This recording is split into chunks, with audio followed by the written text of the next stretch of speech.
Hello good morning friends. Rampal Vidhi Mahavidyalaya में आपका हार्दिक स्वागत है। एक बार फिर से कॉन्स्टिट्यूशन के लेक्चर के साथ मैं अलंकार सिन्हा आपके सामने उपस्थित हूँ। लास्ट क्लास में हम लोगों ने कॉन्स्टिट्यूशन के लेक्चर में कॉन्स्टिट्यूशन का स्ट्रक्चर और उसका फीचर पढ़ा था कि कॉन्स्टिट्यूशन की स्पेशलिटी क्या है, कॉन्स्टिट्यूशन की कैरेक्टरिस्टिक्स क्या है। तो हम लोगों ने कॉन्स्टिट्यूशन का कैरेक्टरिस्टिक्स लास्ट क्लास में पढ़ लिया है। अगर कैरेक्टरिस्टिक्स से रिलेटेड कोई प्रॉब्लम है तो आप कमेंट बॉक्स में जा कर के आप मुझे बता सकते हैं कि सर आपने क्या छोड़ दिया है, क्या नहीं पढ़ाया है। आप हमें एक बार इंडिकेट करेंगे, मैं आपको फिर से वो लेक्चर या उस टॉपिक पे फिर से लेक्चर मैं बना करके आपको प्रोवाइड कर दूंगा। आप हमारे लेक्चर्स के साथ बहुत कोऑपरेट कर रहे हैं। You all are studying well. हमें पता चल रहा है कॉलेज से कि आप सभी लेक्चर में इंटरेस्ट ले रहे हैं, पढ़ रहे हैं और वीडियोस को वॉच कर रहे हैं। तो आज हम आपके सामने इंडियन कॉन्स्टिट्यूशन में फेडरल सिस्टम को लेकर के आए हुए हैं। फेडरल सिस्टम क्या होता है? फेडरल का मतलब होता है संघीय सरकार। फेडरल सिस्टम में संघीय सरकार। तो टू टाइप्स के गवर्नमेंट होते हैं, एक यूनिटरी गवर्नमेंट और एक फेडरल गवर्नमेंट। हमारे यहाँ इंडिया में फेडरल गवर्नमेंट को इम्प्लाई किया गया है, यानी कि हमारे भारत में संघीय सरकार की व्यवस्था की गई है। अब क्वेश्चन आता है, is the constitution of India federal? क्या भारत का संविधान फेडरल है? तो संविधान फेडरल है या नहीं है, इसको जानने के लिए हम लोग आगे चलते हैं कि यूनिटरी गवर्नमेंट में एक सेंट्रल गवर्नमेंट होती है। आपको पता है कि यूनिटरी गवर्नमेंट में क्या होता है, एक सेंट्रल गवर्नमेंट होती है और सारी शक्तियां सेंट्रल गवर्नमेंट पे बेस्ड होती हैं।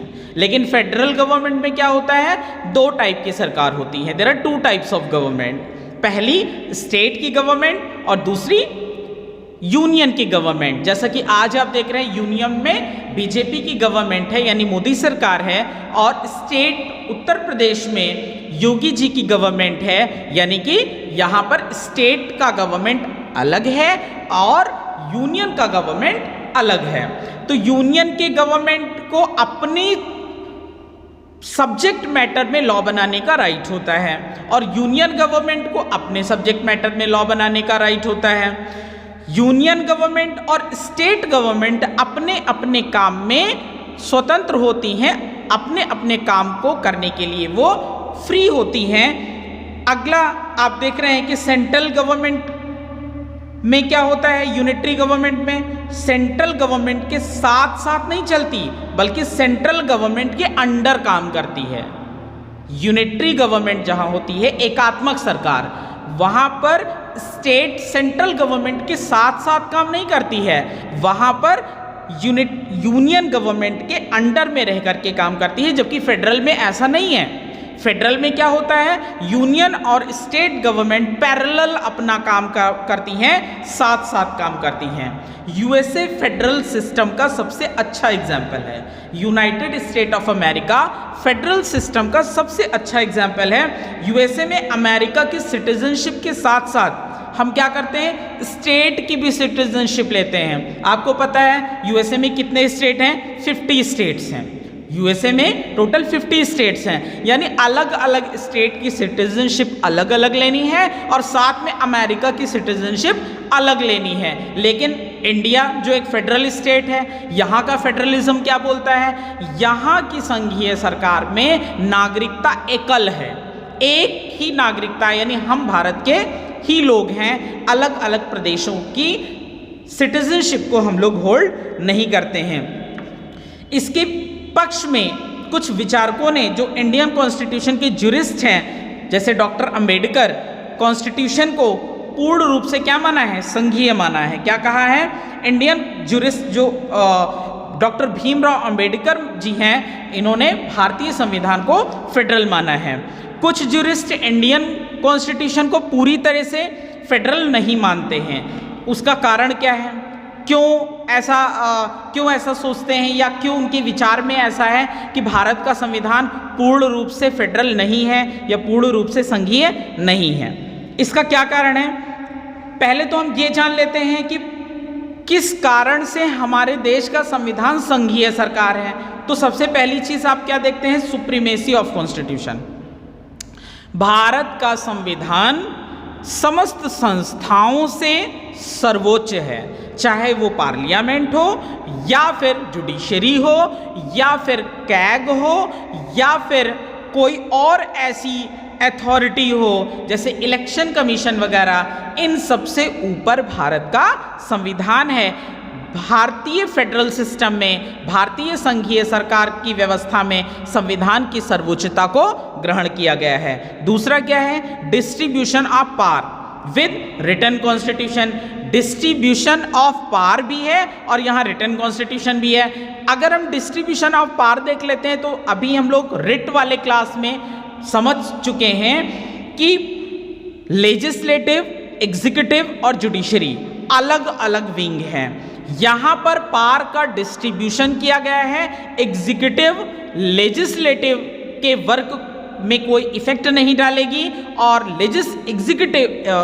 लेजिस्लेटिव एग्जीक्यूटिव के वर्क में कोई इफेक्ट नहीं डालेगी। और सेम इसी तरह आप देख रहे हैं कि न्यायपालिका के भी कार्य में कोई हस्तक्षेप नहीं करेगा यदि कोई भी विंग विधि सम्मत कार्य कर रही है। अगर कोई विंग विधि सम्मत कार्य कर रही है तो अपने कार्य में स्वतंत्र है और उसके कार्य भी अलग अलग विभाजित हैं। तीसरा पॉइंट क्या है? Written constitution. हमारे देश का जो संविधान है वो लिखित संविधान है। टोटल अगर हम बात करते हैं कि हमारे देश के संविधान में कितने वर्ड हैं तो 1,30,000 शब्द, 1,30,000 शब्द, 1,30,000 वर्ड्स हमारे इंडियन कॉन्स्टिट्यूशन में इंसर्टेड हैं, समाहित हैं। और इसी कारण से हमारे देश का संविधान सबसे बड़ा संविधान है और लिखित संविधान भी है। अगला पॉइंट आप देख रहे हैं रिजिडिटी, यानी कि हमारे देश के संविधान में क्या है? रिजिडिटी है। संघीय सरकार का संविधान कैसा होता है? रिजिडिटी, यानी कि बहुत आसानी से बदलाव नहीं हो सकता है। साधारण मामलों में तो साधारण बहुमत से, जनरल मेजॉरिटी से चेंज, रेजोल्यूशन पास करके चेंज हो सकता है, अमेंडमेंट हो सकता है। लेकिन जहाँ कहीं विशेष अमेंडमेंट करना है वहाँ यानी कि विशेष अमेंडमेंट के केस में लोकसभा और राज्यसभा के विशेष बहुमत से और राज्य विधानमंडल की भी संस्तुति ली जाती है, तब कहीं जाकर के अमेंडमेंट पॉसिबल होता है। यानी कि अगर विशेष परिस्थितियों में कोई बदलाव करना है तो विशेष अमेंडमेंट के प्रोसेस को अपनाना होगा। नेक्स्ट क्या है? हमारे कंट्री का अथॉरिटी ऑफ कोर्ट, यानी कि हमारी कोर्ट को क्या अथॉरिटी है? सुप्रीम कोर्ट ही कॉन्स्टिट्यूशन की क्या है? संरक्षक है। सुप्रीम कोर्ट ही कॉन्स्टिट्यूशन में दिए गए अधिकारों की रक्षक है, ऐसा आर्टिकल 2 कहता है। 32 कहता है। आर्टिकल 32 यानी सुप्रीम कोर्ट ही हमारे राइट्स को इन्फोर्स कराता है। सुप्रीम कोर्ट ही है जो स्टेट और यूनियन गवर्नमेंट में कहीं टकराव होता है तो सुप्रीम कोर्ट ही अपने जुरिस्डिक्शन को भारित करता है, यानी कि उसका निर्णय ही मान्य होता है। अब इसके आगे हम लोग क्या देखते हैं कि इसमें जेनिंग्स महोदय ने कहा है कि Indian constitution is federal. Indian constitution क्या है? फेडरल है, but it is federation with strong centralising tendency. हमारे यहाँ का कॉन्स्टिट्यूशन क्या है? वो फेडरल तो है लेकिन federation with strong centralising tendency, यानी कि यहाँ की टेंडेंसी क्या है?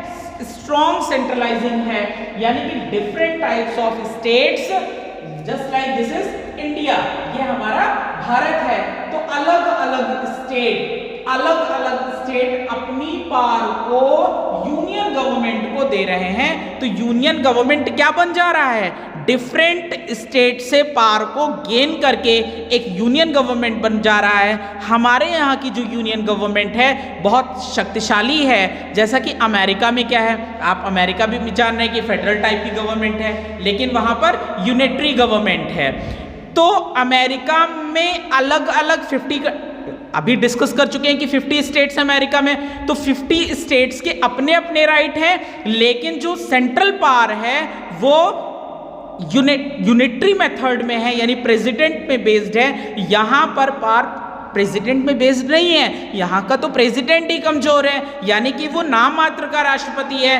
हर एक स्टेट को अलग अलग पावर दी गई है और स्टेट को मजबूत किया गया है, और स्टेट की मजबूती से हम मजबूत हैं, यानी हमारा भारत मजबूत है। तो आज आपने एटलीस्ट 3 to 4 पॉइंट्स देखे जिसकी वजह से फेडरल सिस्टम हमारे यहाँ का स्ट्रॉन्ग है, लेकिन it is not complete federal. In next video lecture I will be telling you how our constitution और how our government is not complete federal, it is incomplete federal. So आज के लिए इतना ही, thank you so much. I expect कि आप video lecture को proper watch करेंगे, और कहीं आपको लगता है कि मेरे से गलती हो रही है, I am also human being, मैं भी ह्यूमन बीइंग ही हूँ, अगर गलतियाँ हो रही हैं तो आप कमेंट बॉक्स में आप बेझिझक लिखिए कि मुझे ये टॉपिक छूट गया है, प्लीज़ सर दोबारा से इसे पढ़ा दीजिए। मैं आपके लिए फिर से स्पेशल वीडियो लेक्चर अलग से बनाऊंगा। Thank you so much for your patience.